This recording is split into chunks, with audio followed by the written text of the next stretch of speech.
Hi there, Andre here from Peak Motorcycles. I'm here at EICMA 2024 and I'm here at the Benelli stand. Now if you've seen my coverage of Benelli before, they have a lot of bikes and a lot of colours. Too many to focus on each one individually. A slight difference this year is I've actually ridden some of them. The UK importer has been kind enough to let me try a few of their adventure bikes. And yeah, they are pretty good, and for the money there's not a lot else out there that comes close. So I'll try and show you what I can from here. There's a couple of retro looking bikes over on the other side that I quite like the look of, so maybe I'll focus a little bit more on those. Right, here we go. So first up we have the TRK902 this is a bike that I've ridden a green one, and I thought it was pretty good. It was, quick enough, quite fun to ride, came nicely spec, came with luggage, and yeah, ever such good value for money in the UK. We've got it in different colorways here. That one's there is in black and yellow. Sorry, these aren't the X versions, it's just the standard TRK902. But yeah, they look pretty tidy. Also available in a much understated grey, and then also available again in green and yellow. And then the last one for this side is the white. Now, I'll dwell on this one just for a moment to give you a bit of a close-up look. I mean, there's not that much to them. You know what? The dash looks a little bit dated, but for what they cost, I think something like this, it's something like £6,000. Apologies if I got that wrong, in the UK with luggage. And that is a lot of bike for your money. If you just wanted a sports tourer that you could quite happily ride two up around Europe, I think that would do really well. And for the cost of shipping, you can almost buy one of these, use it, sell it back at the end, and be a fraction of what it would cost to ship one over. On this side we have the Benelli Imperiale, which is a basic single cylinder. I think it's a 400. Yeah, it's a 400cc. Here we have their version on a cruiser, I suppose. It's the 502C. I think these are all the 502s down here. So we have the TRK 502 in the metallic green, and then also available in the black. And this is the 502X in the black and white, and then finally in the yellow. So here we have something that looks a little bit different. This is the Benelli Tornado Naked Twin 500. Certainly got different styling, that mint green and sort of the blue. I mean, I do quite like the look of that. I mean, that front end, it's a bit like a transformer. Yeah, it looks a bit like the dash is perched up on top there with the wiring sticking out. They could not be accused of copying anyone. I don't think I've seen anything, quite like that. And again, looks nicely finished. Got there just show you the dash as well. So here are the Benelli Tornado sports bikes. Now that one is a 550 twin. It comes with Brembo brakes, nicely finished on the top. It's got adjustable suspension. And yeah, if you didn't want to have a super sport that was going to do yourself some damage, I think that's pretty cool. It's also available as a Tornado 400, also a twin, also nicely finished. I think that one's got a built-in camera as well, and yeah, I just think that's a really nice looking bike. Here we have the Benelli 752S, sort of naked bike. This might be a bit more interesting, especially to my audience. So this is the BKX 300. It is a 300cc trail bike from the look of it, 155 kilos, 300cc single. I'm not too sure about the indicators on the hand guards, but other than that, yeah, that comes with a metal alloy bash guard down there.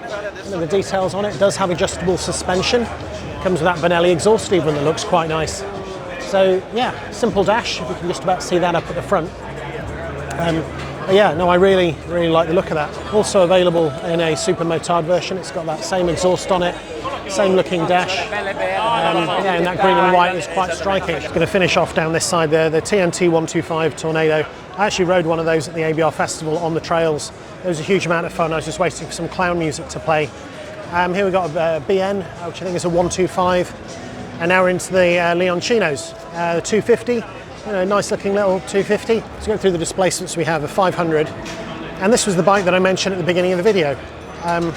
It's a Leoncino, but with the red and the shock with the yellow spring and the spoke wheels. I quite like the look of that. I mean, it's something a little bit different. But yeah, that's a 500 trail, but that looks quite tasty for sort of retro scrambler. So just to finish off down this side, we have the Bobber 400. Here we have the Leoncino trail. I think that's the 700. I'll just come down the line, and then finally we have the 800, which also looks rather good. Before finishing up, I think that's the 800 in the grey. These are the new bikes that Leoncino have been launching here. This is the Bobber 400, which has a few nice little features on it. If you look at that, you can just about see the air filter there inside that little cover. It looks quite nice in that ivory colour. I think there's been an interview going on to my right, so I'm going to give them a wide berth. Here we have the TRK902 Explorer. So everyone seems to be doing 900cc adventure bikes these days, and that one looks all right. It looks a little bit more aggressive than their other adventure bikes. This one's about 100 horsepower, comes with knobbly tyres on here. It's like a slightly stubby screen, can't see what the dash looks like, but that does look pretty cool. I mean, it's not the lightest thing out there, 235 kilos, but then, you know, at 100 horsepower, that's, yeah, that looks pretty good. And just to finish up, we have two 125s. We have the BKX125S, which is a street bike, and then I'll give you a bit more focus on the BKX125 trail bike. I actually really like the look of that. I think that looks, you know, certainly something different. They haven't just copied what everybody else is doing, and we don't have a lot of 125cc trail bikes out there. Again, they've stuck with the indicators in the hand grips, which isn't necessarily ideal, but I do quite like the look of it. As there's a bit of a gap around this BKX300, I thought I'd come back and have a proper look. So yeah, I actually really like the look of that. The fact it comes with the bash guards and with those pegs, it does look like it's got quite a low seat. You know, it does dip down quite a lot in there. If I come up and over, you can see the suspension adjusters and then that very simple dash up there. But you know what? It's fine. I think it does. I'm sure it does enough for what is needed. So this bike in that form weighs 155 kilos. So yeah, it's a bit heavier than a Honda CRF. But then again, if it's priced lower, I think something like that as a trail bike would do quite well. Let me see if I can see what kind of shock there is in there. Yeah, there's certainly preload adjustment on the shock when I get in there. I can't see if there's any other adjustment further down, maybe not. But at least having an adjustable fork at this price point is pretty cool. So that's it, that is my video from the Benelli stand here at EICMA 2024. Lots of interesting things here. It's nice to have actually ridden some of them, so I know a little bit more about them when I see them. I did like that sort of candy apple red Leoncino 500 with the spoke wheels. In particular, this 300cc trail bike. If we can get those in the UK, and I don't know what they're going to cost, £3,000–4,000, something like that, I think they would do very well. That's it for now. I hope that's been interesting and useful. If it has, please check out my other content from EICMA, and maybe I'll see you there. Thanks for watching.